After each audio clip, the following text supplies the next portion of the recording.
Friends, welcome back. तो friends, अभी का वीडियो है meltdowns after visitors boycott Ajmer Dargah, what to do next. अच्छा, ये हमने वीडियो की थी ना कि जिसमें बॉयकॉट हो रहा है, 90% जो बिजनेस है वो मतलब खत्म हो गया इनका। तो वीडियो शुरू करते हैं। वीडियो शुरू करने से पहले अगर आप चैनल पर नए हो और आपने अभी तक सब्सक्राइब नहीं किया है तो जल्दी से पहले सब्सक्राइब के बटन और बेल आइकन को क्लिक कर लो ताकि आपको हमारे सारे न्यू वीडियोस के नोटिफिकेशन मिल जाएं जैसे हम अपलोड करें। अगर आपको वीडियो पसंद आता है प्लीज लाइक एंड शेयर। चलिए शुरू करते हैं। इसमें ये है, मुझे देखना था कि क्या इन्होंने कंडेम करना शुरू कर दिया कि भाई हम जो है जो भी हुआ वो गलत है, बहुत ही गलत है, लोगों को अपने हाथ में लॉ नहीं लेना चाहिए। सारी सोसाइटी कंडेम करती है कि जो दो लोगों ने किया वो गलत था और वो दो लोग रिप्रेजेंट नहीं करते हमारी कम्युनिटी को। और मुझे हैरानी की बात होती है कि नुपुर शर्मा के पीछे सब पड़ गए। जो हिंदू गॉड्स और गॉडेसेस के अगेंस्ट इतना गंदा बोला, उसको क्यों नहीं कंडेम किया जा रहा? मुझे तो वो बात समझ बिल्कुल नहीं आ वो भी मतलब आपको बोलना चाहिए कि अगर कोई भी बकवास बोल रहा है तो वो गलत है। आपको ये बोलना चाहिए कि अगर आप हिंदू के रिलीजन के बारे में भी आप रिस्पेक्ट रखो। ऐसा कोई क्यों नहीं बोल रहा स्टेटमेंट?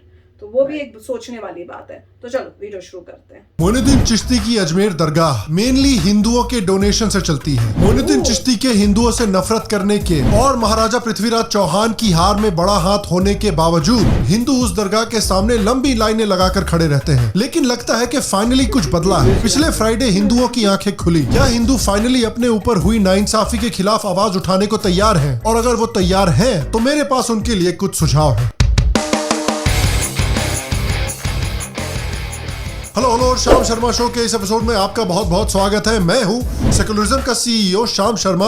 आज मुझसे जुड़ने के लिए, आज का ये एपिसोड देखने के लिए आपका बहुत बहुत धन्यवाद और आप सबको एक सेक्युलर प्रणाम। देखिए, हिंदुइज्म जैसे पॉलीथीइस्टिक धर्मों की खूबसूरती ये है कि उनको जोड़ना सिखाया जाता है। उनको सिखाया जाता है कि ब्राह्मण ब्रह्मांड के हर एक कण में मौजूद हैं और इसलिए कई हिंदू मुस्लिम पीर बाबाओं को और साईं बाबा को उतने ही प्यार से एक्सेप्ट करते हैं जितने प्यार से वो भगवान कृष्ण को एक्सेप्ट करते हैं। इनफैक्ट भारत में तो कुछ ऐसे दरगाह हैं जिनमें मुसलमानों से ज्यादा हिंदू जाते हैं। उसका भारत में सबसे बड़ा एग्जाम्पल है अजमेर का दरगाह। ये दरगाह इतना प्रसिद्ध है कि बॉलीवुड के एक्टर भले ही अपनी फिल्म में मेहनत करें या ना करें, लेकिन फिल्म रिलीज होने के पहले दरगाह पर जाकर चादर चढ़ाने की मेहनत जरूर करते हैं।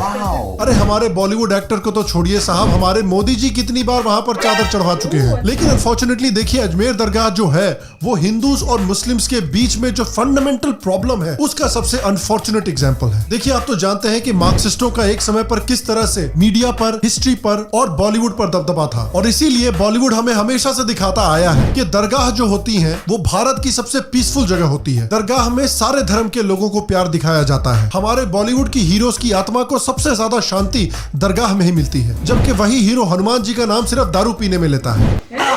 एक और। अरे यार तू चीयर्स। जय बजरंगबली।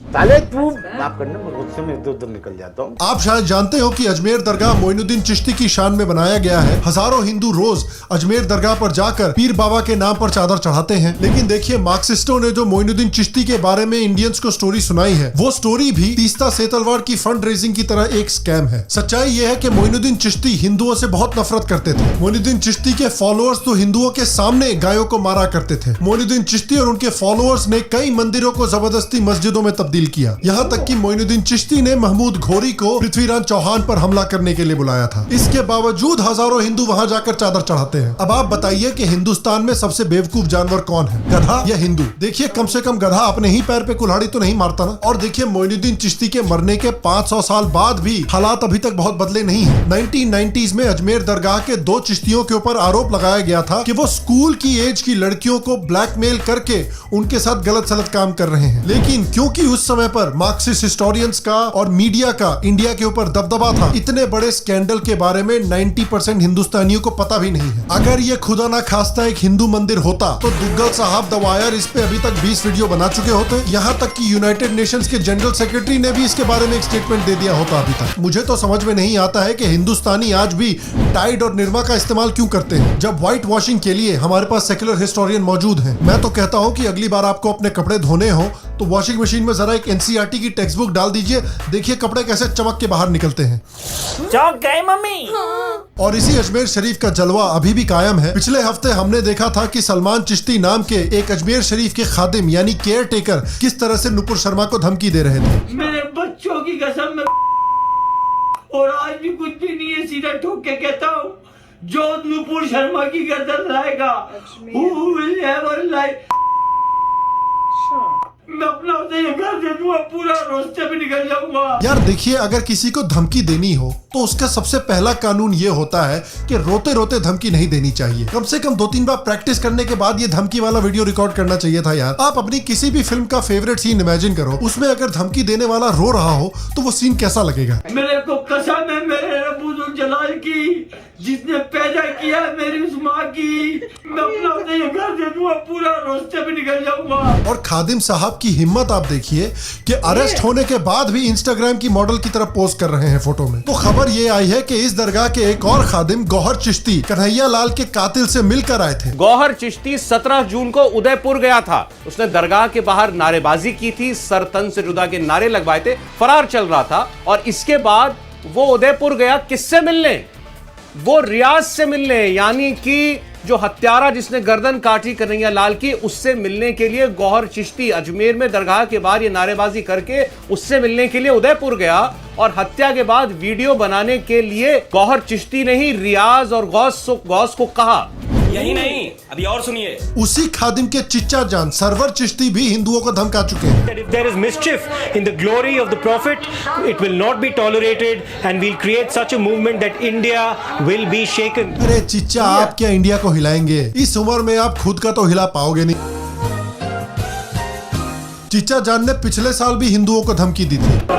जब शहरों के नाम बदले जा रहे थे, जब रेलवे स्टेशन के नाम बदले जा रहे थे, मुगल सराय हटाया गया। अबे तो क्या रब्बर से हमारी हिस्ट्री बदल दोगे कि हमने 600 साल हुकूमत की है? हमारे में ये अरमान पैदा मत कर दो कि फिर से हमें हुकूमत करनी है। चाचा, ओ वाले चाचा, इनके हो ऊपर गया एक्शंस क्यों नहीं लिए जाते? थोड़ा मुझे रेस्ट तो कर समझ ही नहीं लीजिए। आ रहा। देखिए, जो डिफरेंस एक लड़की की इंस्टाग्राम फोटो और ड्राइवर्स लाइसेंस फोटो के बीच में होता है, वही डिफरेंस चिश्तियों की मार्क्सिस्ट हिस्ट्री और असलियत के बीच में है। और हिंदुओं को मैं भारत का सबसे बेवकूफ जानवर इसलिए कहता हूँ क्योंकि अजमेर दरगाह को तो वो सपोर्ट करते ही हैं, उसके साथ साथ वो हलाल इंडस्ट्री को भी सपोर्ट करते हैं। वही हलाल इंडस्ट्री जो उन हिंदुओं और सिखों के पेट पर लात मारती है जो मीट इंडस्ट्री में काम करते हैं। वही हलाल इंडस्ट्री जिसकी कई ऑर्गेनाइजेशंस के ऊपर आतंकवाद को सपोर्ट करने का आरोप लगा हुआ है। वही हलाल इंडस्ट्री जिसकी इंडिया की सबसे बड़ी बॉडी ने कमलेश तिवारी के खूनियों को और वाराणसी ब्लास्ट के अक्यूज्ड को लीगल सपोर्ट प्रोवाइड किया था। लेकिन जैसा कि मैंने कहा कि लग रहा है कि इंडिपेंडेंस के बाद पहली बार कुंभकर्ण की तरह लंबे समय तक सोने के बाद हिंदू अपनी आंखें खोल रहे हैं। उन्होंने फाइनली कहा, क्योंकि अकॉर्डिंग टू अजमेर के खादिम साहब, अजमेर की जो इकोनॉमी है वो दरगाह पर आने वाले टूरिस्टों के बलबूते पर चलती है। और पिछले हफ्ते खादिमों की करतूतों के बाद अजमेर दरगाह पर चादर चढ़ाने के लिए बहुत ही कम लोग आए। टाइम्स ऑफ इंडिया के मुताबिक अजमेर में कई होटल की बुकिंग्स को कैंसिल किया गया है। ट्रांसपोर्ट कंपनीज, होटल और रेस्टोरेंट्स तो कह रहे हैं कि उनकी बिजनेस 90% कम हुई है। कुछ बिजनेस ओनर्स के मुताबिक अजमेर दरगाह के आसपास के जो बिजनेसेस हैं उनमें 50 करोड़ का घाटा हुआ है पिछले हफ्ते। और क्योंकि हिंदुओं ने ये डिसीजन लिया, इसका रिजल्ट देखिए। तुरंत अजमेर दरगाह के जो गद्दा नशी हैं, उन्होंने आके स्टेटमेंट दिया कि जो खादिम हिंदुओं के खिलाफ उल्टे सीधे स्टेटमेंट दे रहे हैं या हिंदुओं के खिलाफ हिंसा कर रहे हैं, उनके लिए हमारे दरगाह में कोई जगह नहीं है। अब आए ना लाइन पे। इनफैक्ट इतना ही नहीं, हिंदुओं को तो ये भी डिक्लेयर करना चाहिए कि जब तक इन खादिमों को अजमेर दरगाह से बिल्कुल अलग नहीं किया जाता, इन खादिमों ने जो भी बोला है अजमेर दरगाह उसको बिल्कुल भी सपोर्ट नहीं करता है, तब तक कोई भी हिंदू, कोई भी मुस्लिम या कोई भी बॉलीवुड सेलिब्रिटी अगर अजमेर दरगाह पर चादर चढ़ाने के लिए जाता है